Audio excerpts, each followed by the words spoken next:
1 Raja-Raja 8. Pentahbisan Bait Suci. Tabut perjanjian dipindahkan dan kemuliaan Tuhan memenuhi Bait Suci. Pada waktu itu, Raja Salomo menyuruh para tua-tua Israel dan semua kepala suku, yakni para pemimpin puak orang Israel, berkumpul di hadapannya di Yerusalem untuk mengangkut tabut perjanjian Tuhan dari kota Daud, yaitu Sion. Maka pada hari raya di bulan Etanim, yakni bulan ke-7, berkumpullah di hadapan Raja Salomo semua orang Israel. Setelah semua tua-tua Israel datang, maka imam-imam mengangkat tabut itu. Mereka mengangkut tabut Tuhan dan kemah pertemuan dan segala barang kudus yang ada dalam kemah itu. Semuanya itu diangkut oleh imam-imam dan orang-orang Lewi. Tetapi Raja Salomo dan segenap umat Israel yang sudah berkumpul di hadapannya berdiri bersama-sama dengan dia di depan tabut itu dan mempersembahkan kambing domba dan lembu sapi yang tidak terhitung dan tidak terbilang banyaknya. Kemudian imam-imam membawa tabut perjanjian Tuhan itu ke tempatnya di ruang belakang rumah itu, di tempat Maha Kudus, tepat di bawah sayap kerup-kerup.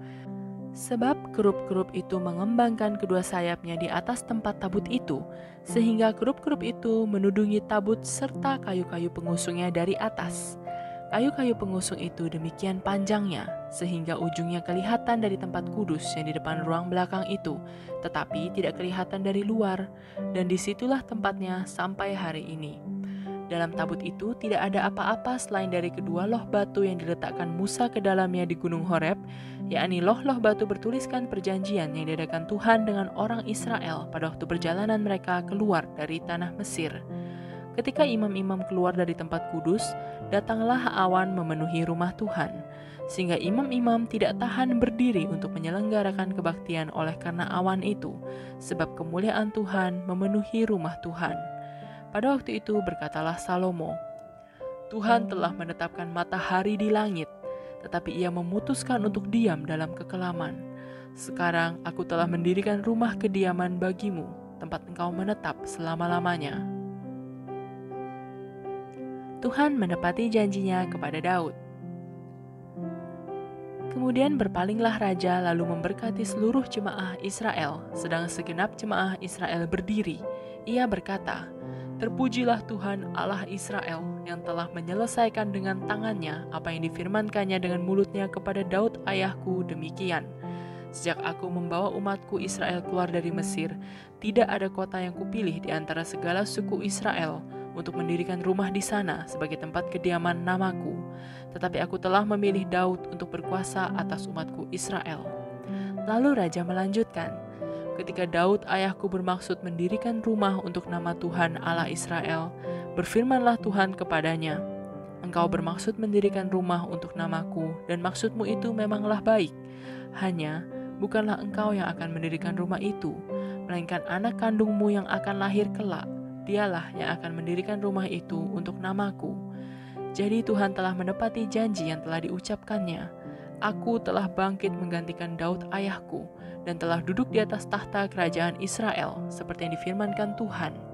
Aku telah mendirikan rumah ini untuk nama Tuhan Allah Israel, dan telah menyediakan di sana tempat untuk tabut yang memuat perjanjian yang telah diadakan Tuhan dengan nenek moyang kita, ketika mereka dibawanya keluar dari tanah Mesir. Doa Salomo.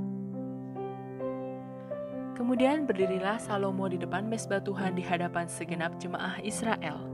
Ditadahkannyalah tangannya ke langit, lalu berkata, Ya Tuhan Allah Israel, tidak ada Allah seperti Engkau di langit di atas dan di bumi di bawah. Engkau yang memelihara perjanjian dan kasih setia kepada hamba-hambamu yang dengan segenap hatinya hidup di hadapanmu. Engkau yang tetap berpegang pada janjimu terhadap hambamu Daud ayahku, dan yang telah menggenapi dengan tanganmu apa yang kau firmankan dengan mulutmu, seperti yang terjadi pada hari ini. Maka sekarang ya Tuhan Allah Israel, peliharalah apa yang kau janjikan kepada hambamu Daud ayahku, dengan berkata, Keturunanmu tak akan terputus di hadapanku, dan tetap akan duduk di atas tahta kerajaan Israel, asal anak-anakmu tetap hidup di hadapanku, sama seperti engkau hidup di hadapanku. Maka sekarang ya Allah Israel, biarlah kiranya menjadi nyata keteguhan janji yang telah kau ucapkan kepada hambamu Daud ayahku. Tetapi benarkah Allah hendak diam di atas bumi? Sesungguhnya langit, bahkan langit yang mengatasi segala langit pun tidak dapat memuat Engkau, terlebih lagi rumah yang kudirikan ini. Maka berpalinglah kepada doa dan permohonan hamba-Mu ini ya Tuhan Allahku. Dengarkanlah seruan dan doa yang hamba-Mu panjatkan di hadapan-Mu pada hari ini. Kiranya mata-Mu terbuka terhadap rumah ini siang dan malam, terhadap tempat yang Engkau katakan, namaku akan tinggal di sana. Dengarkanlah doa yang hamba-Mu panjatkan di tempat ini. Dan dengarkanlah permohonan hamba-Mu dan umat-Mu Israel yang mereka panjatkan di tempat ini, bahwa Engkau juga yang mendengarnya di tempat kediaman-Mu di surga. Dan apabila Engkau mendengarnya, maka Engkau akan mengampuni.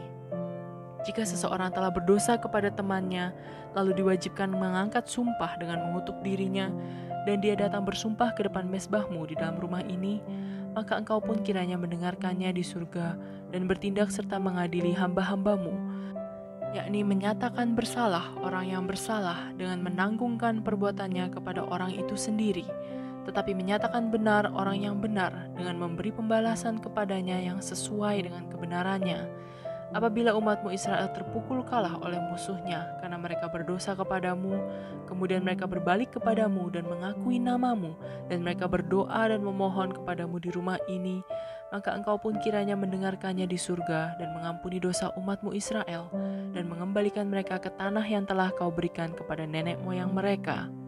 Apabila langit tertutup sehingga tidak ada hujan, sebab mereka berdosa kepadamu, lalu mereka berdoa di tempat ini dan mengakui namamu, dan mereka berbalik dari dosanya, sebab Engkau telah menindas mereka, maka Engkau pun kiranya mendengarkannya di surga dan mengampuni dosa hamba-hamba-Mu umat-Mu Israel, karena Engkaulah yang menunjukkan kepada mereka jalan yang baik yang harus mereka ikuti, dan Engkau kiranya memberikan hujan kepada tanah-Mu yang telah Kau berikan kepada umat-Mu menjadi milik pusaka.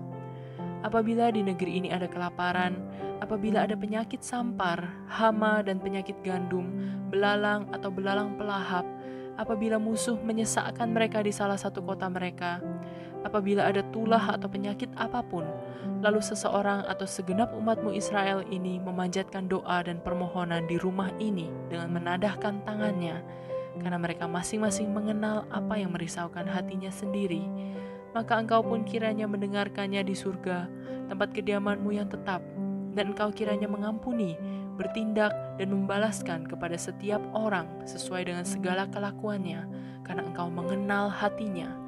Sebab Engkau sajalah yang mengenal hati semua anak manusia, supaya mereka takut akan Engkau selama mereka hidup di atas tanah yang telah Kau berikan kepada nenek moyang kami.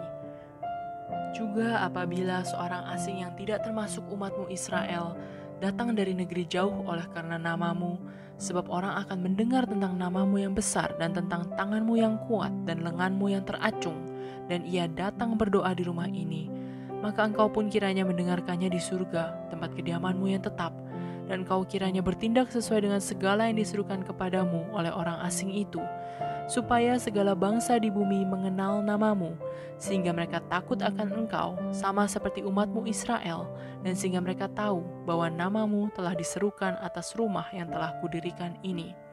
Apabila umat-Mu keluar untuk berperang melawan musuhnya, ke arah manapun Engkau menyeruh mereka, dan apabila mereka berdoa kepada Tuhan dengan berkiblat ke kota yang telah Kau pilih, dan ke rumah yang telah kudirikan bagi namamu, maka Engkau kiranya mendengarkan di surga doa dan permohonan mereka, dan Engkau kiranya memberikan keadilan kepada mereka.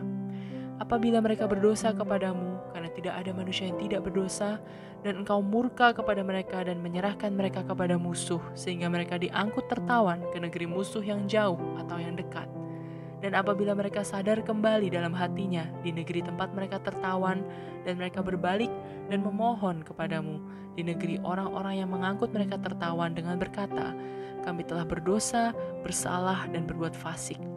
Apabila mereka berbalik kepadamu dengan segenap hatinya dan dengan segenap jiwanya di negeri musuh yang mengangkut mereka tertawan, dan apabila mereka berdoa kepadamu dengan berkiblat ke negeri mereka yang telah Kau berikan kepada nenek moyang mereka, ke kota yang telah Kau pilih, dan ke rumah yang telah Kudirikan bagi namamu, maka Engkau kiranya mendengarkan di surga, tempat kediaman-Mu yang tetap, kepada doa dan permohonan mereka, dan Engkau kiranya memberikan keadilan kepada mereka. Engkau kiranya mengampuni umat-Mu yang telah berdosa kepadamu, mengampuni segala pelanggaran yang dilakukan mereka kepadamu, dan kiranya Engkau membuat mereka menjadi kesayangan orang-orang yang mengangkut mereka tertawan, sehingga orang-orang itu menyayangi mereka, sebab mereka itu umat-Mu dan milik kepunyaan-Mu yang telah Kau bawa keluar dari Mesir, dari tengah-tengah dapur peleburan besi. Hendaklah mata-Mu terbuka terhadap permohonan hamba-Mu dan terhadap permohonan umat-Mu Israel, dan hendaklah Engkau mendengarkan mereka seberapa kali mereka berseru kepadamu. Sebab Engkaulah yang memisahkan mereka bagimu menjadi milik kepunyaan-Mu dari antara segala bangsa di bumi, seperti yang telah Kau firmankan dengan perantaraan Musa hamba-Mu pada waktu Engkau membawa nenek moyang kami keluar dari Mesir, ya Tuhan Allah. Berkat dan pujian. Ketika Salomo selesai memanjatkan segala doa dan permohonan itu kepada Tuhan, bangkitlah ia dari depan mezbah Tuhan setelah berlutut dengan menadahkan tangannya ke langit. Maka berdirilah ia dan memberkati segenap jemaah Israel dengan suara nyaring. Katanya, "Terpujilah Tuhan yang memberikan tempat perhentian kepada umatnya Israel, tepat seperti yang difirmankannya. Dari segala yang baik yang telah dijanjikannya dengan perantaraan Musa hambanya, tidak ada satupun yang tidak dipenuhi. Kiranya Tuhan Allah kita menyertai kita sebagaimana Ia telah menyertai nenek moyang kita.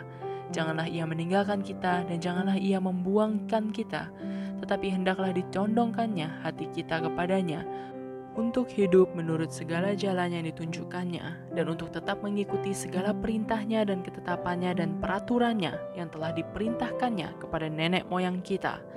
Hendaklah perkataan yang telah kupohonkan tadi di hadapan Tuhan dekat pada Tuhan Allah kita siang dan malam, supaya Ia memberikan keadilan kepada hambanya dan kepada umatnya Israel menurut yang perlu pada setiap hari, supaya segala bangsa di bumi tahu bahwa Tuhanlah Allah dan tidak ada yang lain. Dan hendaklah kamu berpaut kepada Tuhan Allah kita dengan sepenuh hatimu dan dengan hidup menurut segala ketetapannya dan dengan tetap mengikuti segala perintahnya seperti pada hari ini." Korban pentahbisan dan perayaan. Lalu raja bersama-sama segenap Israel mempersembahkan korban sembelihan di hadapan Tuhan. Sebagai korban keselamatannya kepada Tuhan, Salomo mempersembahkan 22.000 ekor lembu sapi dan 120.000 ekor kambing domba. Demikianlah raja dan segenap Israel mentahbiskan rumah Tuhan itu. Pada hari itu juga, raja menguruskan pertengahan pelataran yang di depan rumah Tuhan, sebab disitulah ia mempersembahkan korban bakaran, korban sajian, dan segala lemak korban keselamatan. Sebab mezbah tembaga yang di hadapan Tuhan itu terlalu kecil untuk memuat korban bakaran dan korban sajian dan segala lemak korban keselamatan itu. Lalu Salomo mengadakan perayaan pada waktu itu juga di hadapan Tuhan Allah kita selama 7 hari bersama-sama dengan seluruh Israel, suatu jemaah yang besar dari jalan masuk ke Hamat sampai sungai Mesir. Pada hari yang ke-8 disuruhnya bangsa itu pergi. Maka mereka memohon berkat untuk raja, lalu pulang ke kemah mereka sambil bersuka cita dan bergembira atas segala kebaikan yang telah dilakukan Tuhan kepada Daud hambanya dan kepada orang Israel umatnya.